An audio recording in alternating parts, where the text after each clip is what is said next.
Hi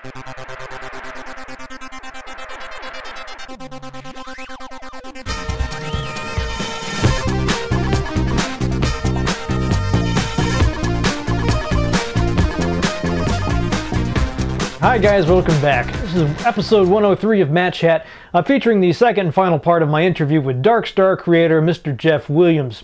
In this part of the interview we talk about the soundtrack of the game, which he composed himself, all of the licensing brouhaha that led to that. We also talk about the haters and the really harsh criticisms he's received from people who don't get the adventure game genre and where they may be coming from. A lot of other great stuff. So without further ado, here is Mr. Jeff Williams. You know, I've got a copy of the 2-disc soundtrack to this, as well as, of course, a copy of the game. I think the only thing I'm missing at this point is the t-shirt, the bed sheets, but otherwise a t-shirt? A t-shirt, I'll fix you up with a t-shirt. Anyway, this is a fantastic, just an enthralling soundtrack. I love every song on it. But it was, apparently this was not the original plan at all. That's right. So, you know, what happened with, was Rush was supposed to do the soundtrack for the album? Yeah, back in 2002, I got connected with their management in Canada. Their record company is Anthem, and always has been. And yeah, I proposed to them. Originally, I was only going to do 1 or 2 songs by them, and then another, 18 or 20 from other artists. Kind of do like the 1980 movie Heavy Metal, just a big soundtrack of other artists, and right from the 80s, maybe early 90s, that kind of hard rock. And as we got to talking, we all, the band and their management and I, kind of made a decision. We're just going to make it all Rush music. And they approved it and said to move ahead. And so we actually have a version of Darkstar with all the Rush music in it, and which was approved by the band and everything. And as the time went by, as we were going further in the game and the Rush part was all put in and done, I was working on trying to get the ink, the written permission, not just their verbal permission. And the wild card was always going to be their publishers, which they have 2. Universal owns everything up to 1989, and Atlantic owns everything after. Something interesting about a lot of artists, and Rush is one of them, a lot of artists don't own their music. I don't know if you remember the big debacle with Paul McCartney and the Beatles music. He was trying to buy it, and just a few months before, he had suggested to Michael Jackson, hey, if you want to make some money, buy other people's music. And he goes, I'm going to buy your music. And he did. I mean, it reduced Paul McCartney to go into Yoko Ono to combine their money to try to get it so Michael wouldn't get it, and he still outbid him. But Rush didn't own any of their music, so we had to talk to Universal. And remember some of the stuff we talked about Hollywood, and it is bad. If you just imagine bad, and then take a little 3 up to it. It's not squared, it's cubed. It's bad, bad, bad. The gallery answer is always going to be no. And they made us an offer, and we accepted it. And then a week later, they changed their mind and raised it. And then we negotiated a little more, and then they raised it one more time, and that's when we just said, okay, we'll not do that. So that's in a nutshell kind of what happened. So we walked from it, pulled the music out, and it was a real pain in the ass. Can I say ass?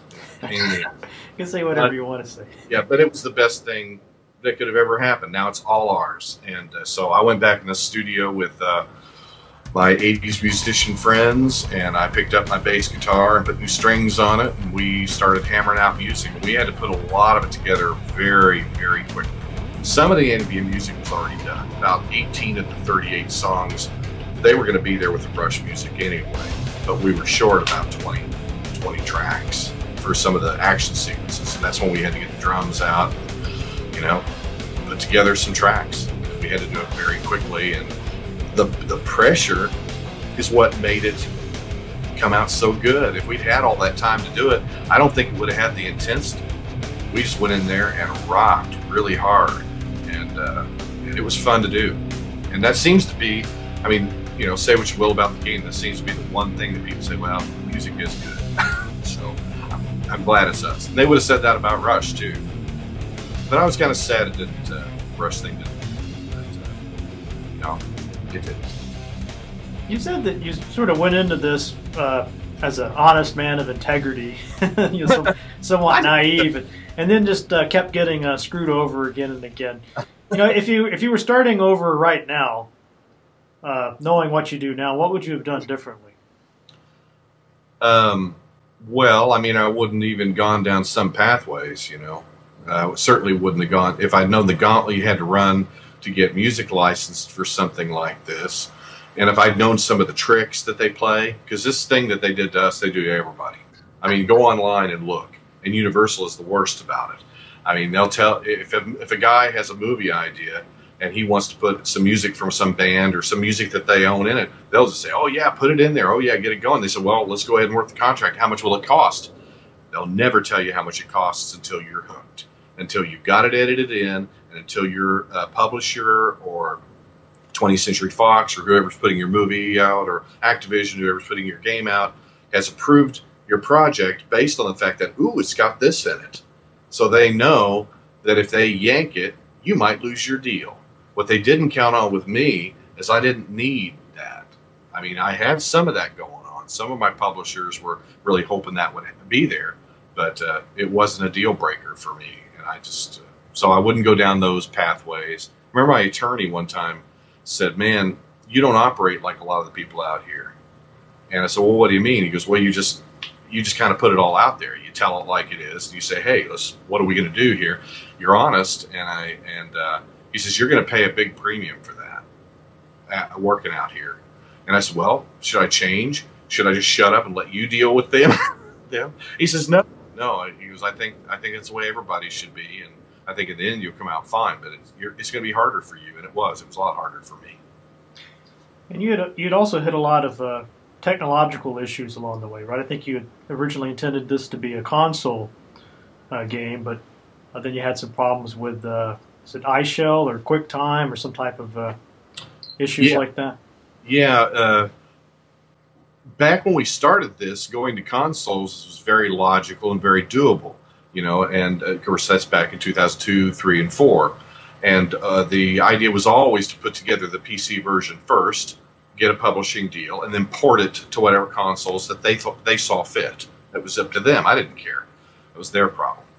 And so in the process of building the PC Mac version, we got to where we were doing some of the programming work in the same program they used to do Ribbon and Mist, which is a program called Director. And we were about a little over a year in, and suddenly QuickTime did a change in their software. There's so many people that hate QuickTime. It's a love-hate thing, you know. It's a great way of delivering video, but boy, those boys could do some terrible things. And one of the things they did to us is they changed it where it didn't support Director anymore. And my IT guys just called me and said, we're sunk. I said, what do you mean? Can't we do something? No, we can't. QuickTime no longer works in the program we built this in. We got to start all over. I go, do you think they'll fix it at some point? They said, maybe, maybe not, probably not. And they never did, I don't think. So, yeah, we were sunk, and I had to start over. And that's when we found the other authoring option, and that's what we ended up going with. And even working with that, there were possibilities that could happen at any time. You know, working in these QuickTime VRs that I was using, in some ways it's very primitive, you know, the way I built this. But, you know, part of that's because I don't know what I'm doing. So I invented it, invented what I was doing. Well, let's talk a little bit about where the game is now in terms of marketing and distribution. Is it where you want to be, or do you have plans? I know we talked a little bit about a deal with Lace Mamba that's about to come through. So talk a little bit about that. Okay, our release has kind of been in phases. We're kind of rolling it out kind of slowly and building momentum and building kind of a name, paying our dues, so to speak, because I'm totally independent and I'm keeping it that way. And so what we did first is we released it through Strategy First as a downloadable, and then as out of our own store online, and start getting some little notoriety, some reviews, getting some press, getting a little bit of sales going. We have sold in 27 countries, including Afghanistan, Cyprus, Greece, everywhere. Brazil, you name it, New Zealand, lots in the UK. The Germans love it. It seems like the Germans and the Europeans they're the kind of folks that really embrace the adventure games that a lot of places have a big problem with them. We've sold in every state in the United States except for 3. I believe it's Nevada, South Carolina, and South Dakota. There's only 3 states that haven't bought it. I don't know what their problem is. Guys, check it out. So must be something in the water there. Yeah. I don't know what it is. They don't like adventure games, or just don't like me. Maybe it's me personally, but so that. And then the next thing happened almost immediately. We got contacted by Lace Mamba. They came to us and said we'd be interested in putting this out with you and doing a special edition kind of thing of it. And so that came about, and they're going to put quite a bit of thrust. So really, the real release is going to be that. And we're also talking to some other U.S.-based publishers that are going to put it in some stores. And so those things are kind of coming together. And I'll tell you, these things just come together so slowly. I mean, it's like molasses. Nothing happens where, well, we'll FedEx you the contract, you sign it, we'll have it out in April. It doesn't work that way. We go back and forth with the contract and talk about how we want to do it. We're still figuring out what's going to be in this Lace Mamba release. I'm still holding out for the Simon keychain. Yeah, and me too. Now that's on the list of ideas. I put it on there when we talked about it. But there's a lot of things to do, and we just got to pay our dues and see how popular the IP is. Who knows what'll happen next. Well, let's talk about something I know you've been dying to talk about, and that is haters. I think you used the term. So there's almost a racism in the games industry against adventure games. Yeah. Yeah. So where does this come from? Oh, hey, you probably know better than I do. This is new to me. But you've been on the receiving end of it. Well, yeah, I became very aware of it because, and it wasn't just coming at me. I began to notice it. I'll tell you, the first time I noticed it really was fairly early on. I was on the plane to Los Angeles, and I picked up a gaming magazine for the very first time in my life. And I thought, well, let's see what they're saying about games. And boy, they were talking about the big blockbuster games of all time, and they did not want to talk about the #1 game, which was at the time Myst. They called it an aberration. They were just venomous about it. They said, well, you got to consider this aberration of Myst, but it only is popular because of this. I can't remember what their explanation was, but these games are really cool and deserve to be the top sellers. So I got this vibe immediately that they don't like these kind of games, some of these critics. And so I immediately expected every review I get is going to be horrible. They're going to hate my game. But then again, I'll laugh all the way to the bank if I can do what Rand Miller did. So then as we came out, I began to see comments, mostly on YouTube, some of the more public areas, and become more aware that there are people that think you should not be allowed to make these games, despite the fact there's a huge market for them. Huge. There are people that are hungry for these kind of point-and-click, simple, but enthralling, immersive adventure games where you get into a world and you explore around, and there's a little of everything, little puzzles, eye candy, adventures. It's kind of fun in this way. Now, I can certainly see why somebody would not like this game if they loved running around a live environment, shooting at things, having zombies attack them, that kind of thing. I get that. My son likes those games better than he likes my game. My own kid, I get it. But these people go a step further. One guy wrote on YouTube, I hope your company goes out of business. You shouldn't be allowed to make these. Because this was okay back in the 90s. And I'm just like, well, that didn't make any sense to me. There's a market for it. If you don't like it, don't play them. It's like a country music guy being asked to critique in a magazine Bon Jovi or Rat. What the hell? He's gonna. I think the guitars are a little too loud. It's dumb. But people are kind of dumb sometimes. I'm pretty dumb sometimes. So maybe it's just a different kind of dumbness. Well, I've heard an argument that the basically the games industry is very sexist, very male oriented, and adventure games tend to be preferred by women. This is probably more women play adventure games than men. So do you think this is an example of some of that sexism creeping out? You know, you might be right. I mean, I have noticed. We've actually done demographics on Darkstar, and I was shocked at how many girls, girls. See, they hate it when you call them that.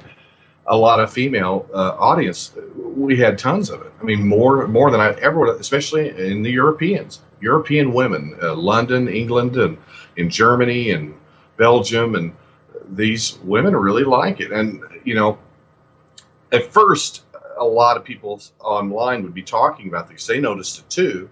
They thought, well, it's because of Clive Robertson. You know, and if only he'd taken his shirt off. But I don't think it's that. I don't think it's just the Clive Robertson thing. And I think you're right. I think that, I don't know, maybe it's because women are smarter than men, and this is kind of a cerebral thing rather than a visceral participation where you're shooting at things and working within this game mechanic. But as far as the makers, I've met somebody at every single gaming company, all of them, LucasArts, Activision, EA, all of them, even the European ones. And I think we only presented to one female in that whole time. Now that I think about it, I think she's from Korea. I'm not sure, but yeah, it was mostly men. So that may be possible. I really don't know. Mark would be able to answer that better than me. He was in it real deep for a very long time. So I know you've gotten mostly positive reviews, very nice things people are saying about the game, especially on the adventure game sites. But there have been some criticisms that are probably really unfounded. You know, especially this business with the you're talking about one that said that you should have used all HD video instead of SD. So can you talk a little bit about that? Yeah, anything negative that somebody has said in a review so far, I've looked at and nodded my head and said, I agree totally with that. I mean, in every single review, except for one, our very first review from hardcoregamefan.com, that review is almost too good. I wished he'd said something bad because I felt like people were going to think I paid him to write this stuff. But yeah, from then on, there would be some things in every single review that were, pointing out things that maybe could have been better. We didn't quite hit the bar for this or that.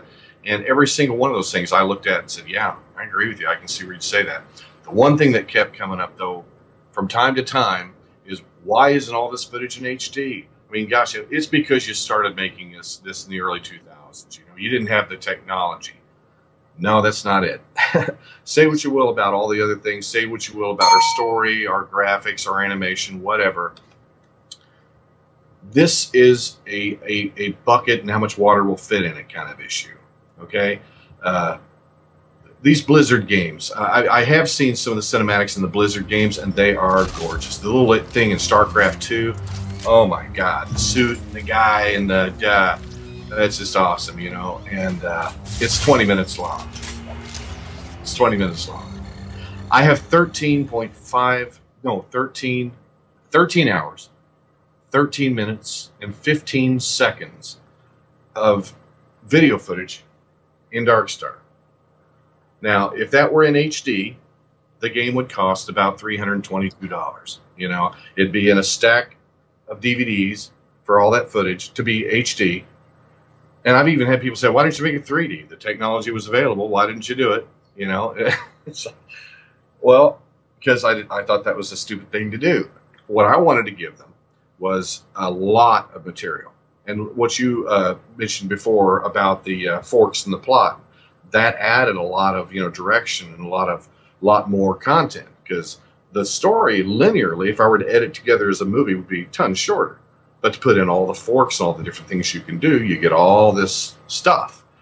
And that's what I wanted to deliver. And it's not 720i, 720p. I mean, we did it at 600 by 800. And we did do the interface around it, which disappears most of the time, unless you click the button to keep it on all the time. But, all games have that. While you're playing the game, not all games, but most of them have that.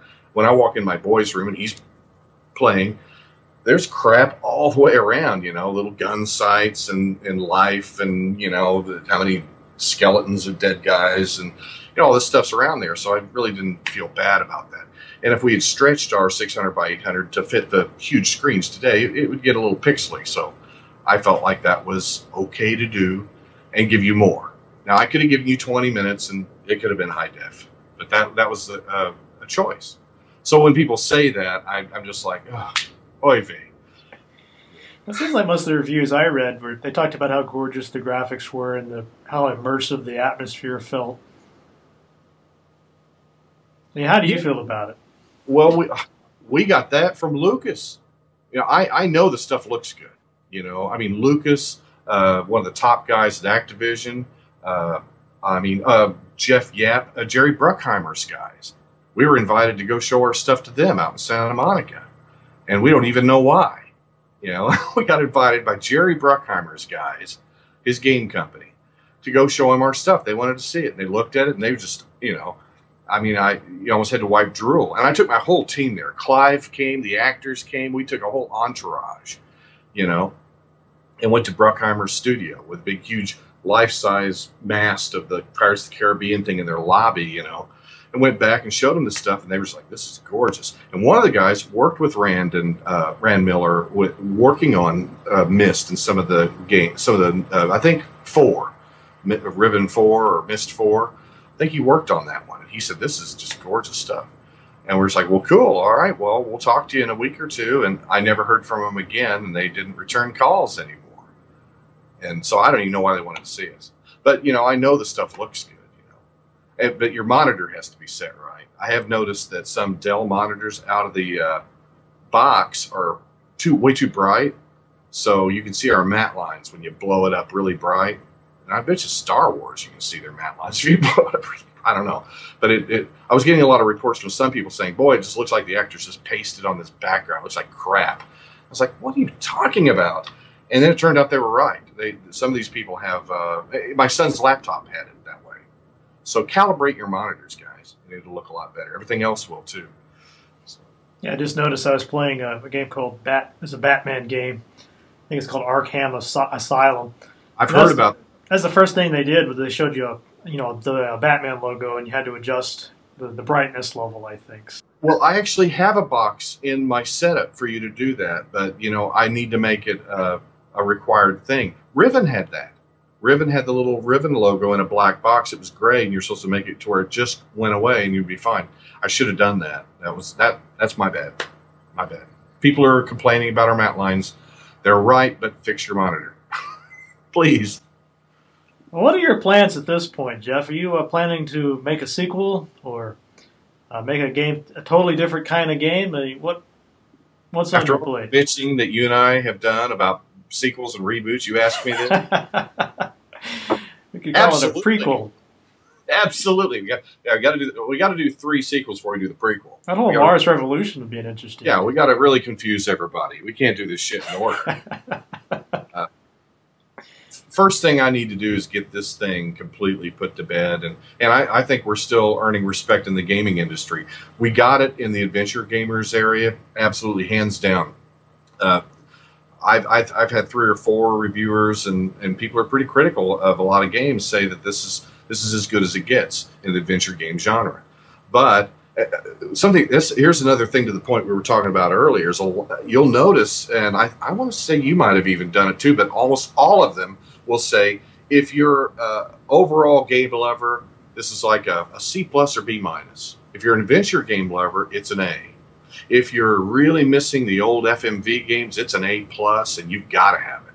So, I mean, that really speaks to the really skewed demographics in gamers, you know.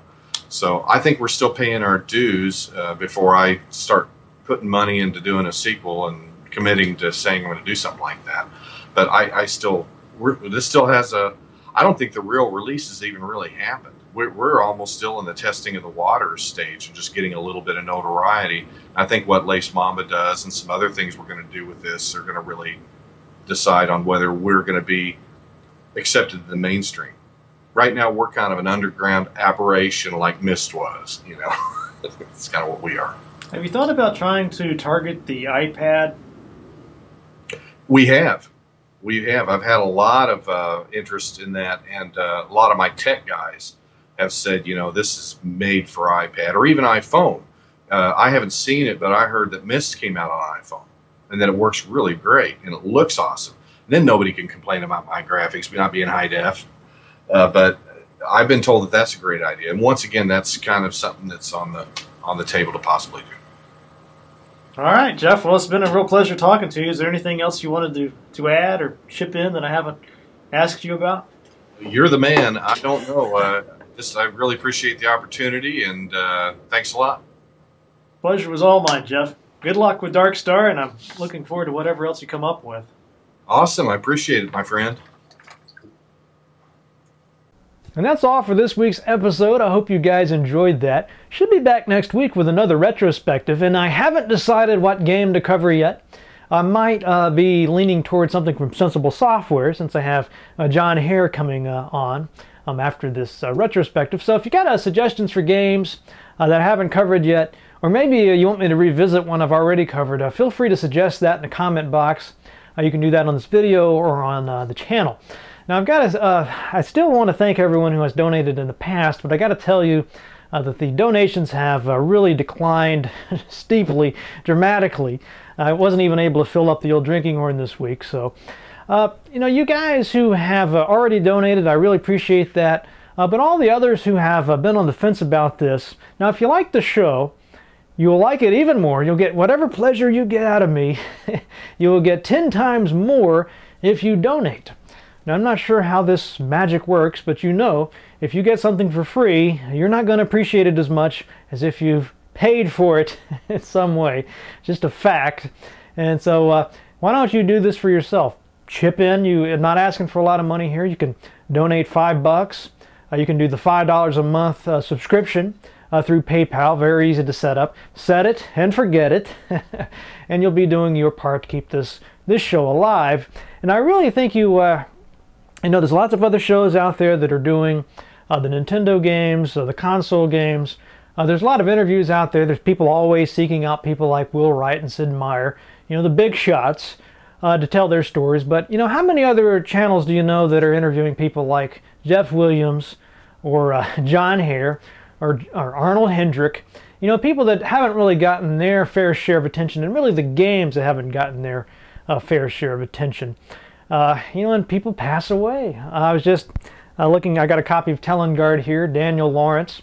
I actually had him set up for an interview, where I was just in the planning stages of that, and he unfortunately passed away. So, missed opportunity, and sadly that's just going to become all too common, and we're going to lose our chance to ever interview these people. So, in short, if you have a little extra cash and you don't mind using it to support the show, I'd really appreciate it.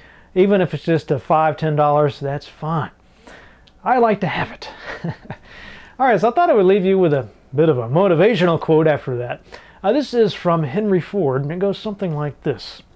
Whether you believe you can or you can't, you're right. See you guys next week.